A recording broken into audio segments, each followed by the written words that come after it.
हम मित्रों में एक बार फिर से गुरु जी उपस्थित हूँ। चलते बिना समय गवाए हुए शुरू करते हैं। आज का विषय है MHI 03 इतिहास लेखन।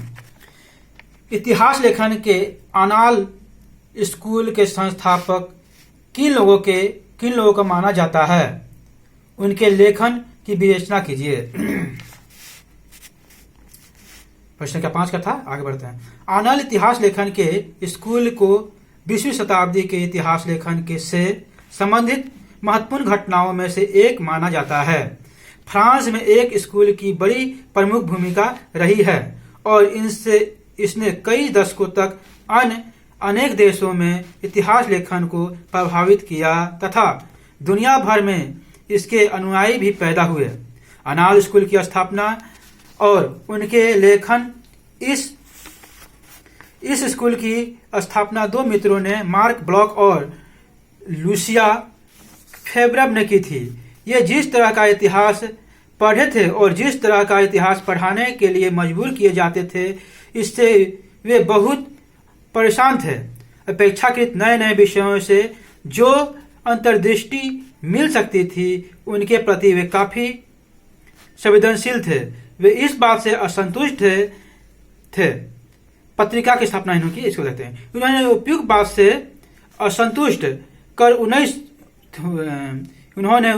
से असंतुष्ट होकर 1929 में अनाल डिस्ट्रूआर इकोनॉमिक ए सेक्सुअल analysis of economic and social history नामक पत्रिका की स्थापना की और प्रारंभ में इस पत्रिका ने समकालीन सरोकार से जुड़े सदस्यों पर अपना ध्यान केंद्रित किया ताकि पैदा हो रहे संकट की जड़ों तक पहुंचा जा सके और उन्हें समझा जा सके।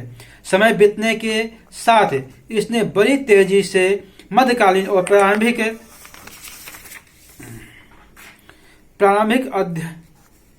आधुनिक इतिहास पर ध्यान केंद्रित किया। पत्रिका के प्रेषांक में लिखे गए संक्षिप्त संपादकीय यह अत्यंत प्रभावकारी ढंग से इसकी जरूरत पर जोर दिया और बताया कि भले ही कोई व्यक्ति अपने खुद के विषय के साथ गंभीरता से क्यों न जुड़ा हो, पर अंतर्विषयक अनुसंधान के क्या फायदे हैं, इसमें कोई शक नहीं कि अगर कोई व्यक्ति अपनी खुद की विशेषता में डूबा हुआ बड़ी मेहनत के साथ अपने हिस्से की खेत की जुताई में लगा हो और इसके साथ ही अपनी पड़ोसी को समझने का भी प्रयास करे, तो यह अच्छा ही होगा। लेकिन एक दूसरे से अलग करने वाली दीवारें प्रायः इतनी ऊंची उठा दी जाती है कि हम एक दूसरे को देख भी नहीं पाते और फिर भी तथ्यों की पत्ती और व्याख्या, संस्कृति की अंतर्दृष्टि और सहज अनुभूति की दिशा में प्रगति संभव है। वह इन विभिन्न समूहों के बीच बौद्धिक अंतःक्रिया के जरिए ही कुछ नए बीजारोपण कर सकती है। इस पर ही आर्थिक इतिहास का भविष्य निर्भर करता है और तथ्यों की सही जानकारी भी इस पर ही निर्भर करती है, जो आने वाले कल में समग्र इतिहास का रूप ले सकती है। समग्र इतिहास वह चीज थी जिसे आंशिक इतिहास के स्थापना पर अनाल तैयार करना चाहते थे। यह सच्चा इतिहास भी होगा। आंशिक इतिहास के बरकस इतिहास के स्वरूप के तौर पर प्रस्तुत किया जा रहा था। समग्र इतिहास और सच्चा इतिहास इस विषय के क्षेत्र को विस्तार देते थे। अतीत का कोई भी हिस्सा और कोई भी पहलू इसके अध्ययन क्षेत्र से बाहर नहीं था। इसके फलस्वरूप इतिहासकारों के अन्वेषण के लिए नए नए विषयों के द्वार खुले। अन्वेषण मार्क ब्लॉक की प्रस्तुत 2 खंडों में दी फ्यूल्ड सोसाइटी 1939 में संवाददाता के अध्ययन के दौरान सही पहलुओं पर ध्यान देकर अध्ययन का समग्र और विशाल ऊंचा खड़ा किया। उन्होंने फ्रांस के ग्रामीण क्षेत्रों में काफी समय बिताया ताकि उस समाज के अन्वेषण से खुद को संवेदनात्मक रूप से अनुभव करा सके। यह काम उन्होंने वहां के वीरान पड़े खेतों तथा संस्कृति मूल्यों के स्तर पर भी किया। दूसरी तरफ लुसिया फेब्रब भावनाओं और विश्वासों के क्षेत्र में ज्यादा से ज्यादा अन्वेषण के लिए उत्सुक दिखे। इनकी अपनी पुस्तक the problem of unbelief in the 16th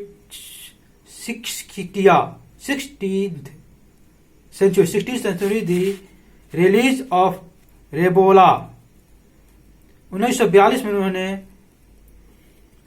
François रेबेला नामक एक केंद्रिक चरित्र लिया। 16वीं शताब्दी के समय के संदर्भ में इसके विविध पहलुओं में धर्म का अध्ययन करने के लिए फेब्रब का स्थापना किया था।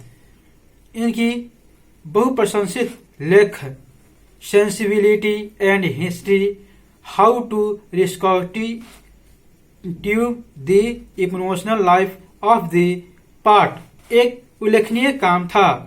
इतिहास को सामाजिक विज्ञान के रूप में इतिहास धीरे धीरे सामाजिक विज्ञान का हिस्सा बनता जा रहा था। 1930 में फ्रांसुआ समितियां ने समाज विज्ञान को अकेली एक इकाई के रूप में देखा और इतिहास को इसके अलग माना था। हालांकि अपने लेख है मेथड हिस्टोरिक ए साइंस सोशल में उन्होंने वह रास्ता भी दिखाया था जिससे होते हुए समाज विज्ञान का क्षेत्र में इतिहास प्रवेश कर सकता था। इतिहासकारों को निमंत्रण था कि वे अर्थशास्त्र, समाज विज्ञान, मानव विज्ञान तथा भूगोल का अध्ययन करें। फर्नांड फ्रोइडेल ने 1960 में आनाल में पुनः प्रकाश किया था ताकि युवा इतिहासकारों को इसका लाभ मिल सके और पिछले 50 वर्षों में जो यात्रा पूरी हुई उनका वे अनुमान लगा सकें और इतिहास का समाज विज्ञान के बीच बेहतर ढंग से संवाद स्थापित कर सके, जो हमारी इस पत्रिका का मुख्य लक्ष्य है। दीर्घकालीन नियमितताओं के अध्ययन के नियंत्रण पर जो पहली प्रतिक्रिया देखने को मिली वह अर्थशास्त्र और इतिहास के बीच एक विलय के रूप में थी, साथ ही एक स्वायत्त विषय के रूप में आर्थिक इतिहास को भी जन्म लेते हुए देखा गया। अर्नेस्ट लेब्रास की कृति the crisis of the French economy at the end of the ancient regime and the beginning of the revolution 1944। Fernand Braudel की कृति the Mediterranean and the Mediterranean world in the age of Philip two 1949 में।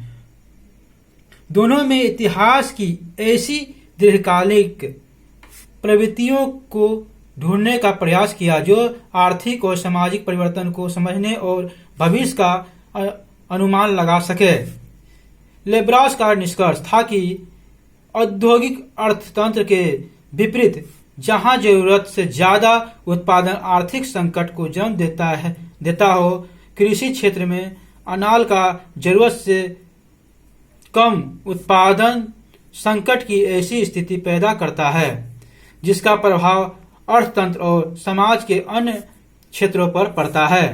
दूसरी तरफ ब्रोदेल ने civilisation and capitalism शीर्षक के तहत 3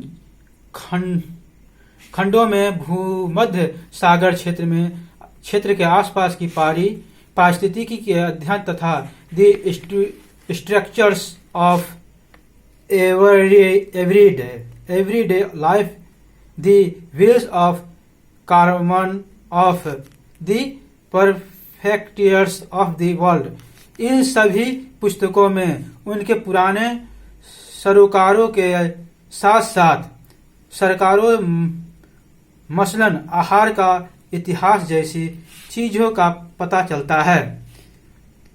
Emmanuel लेराय लादूरे 1960 के दशक के इन प्रारंभिक इतिहासकारों में से जिन्होंने यूरोपीय इतिहास लेखन में इन नए विषय की शुरुआत की। नए क्षेत्र की तलाश, नई अवधारणा। इस क्षेत्र का सरोकार आर्थिक अर्थशास्त्र के दीर्घकालीन इतिहास और समाज पर पड़ने वाले इसके विविध प्रभावों से था, जो नई समस्याएं पैदा हुई थी। इनका मांग यह थी कि इतिहास के बारे में नई दृष्टि विकसित की जाए और अन्वेषण के नए स्रोतों और नए तरीकों को ढूंढा जाए।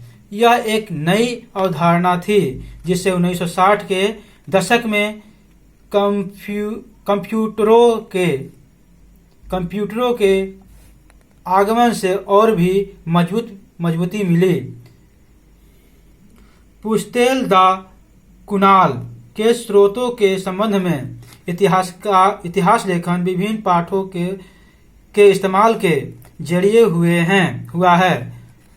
लुसिया फेबर ने एक भिन्न संदर्भ में प्रतिक्रिया व्यक्त की थी कि निश्चित ही पाठों के जरिए लेखन हर तरह के पाठों के जरिए और केवल पाठों के जरिए ही नहीं। फर्नांड ब्रोदेल ने घटनाओं के प्रति इतिहासकारों के पूर्वाग्रह की आलोचना को गंभीरतापूर्वक लिया था और इस पर अपनी राय व्यक्त की थी। अपने एक महत्वपूर्ण लेख है history and the social sciences the longue duree 1958 इन्होंने 3 बातों पर जोर दिया: दीर्घकालिकता या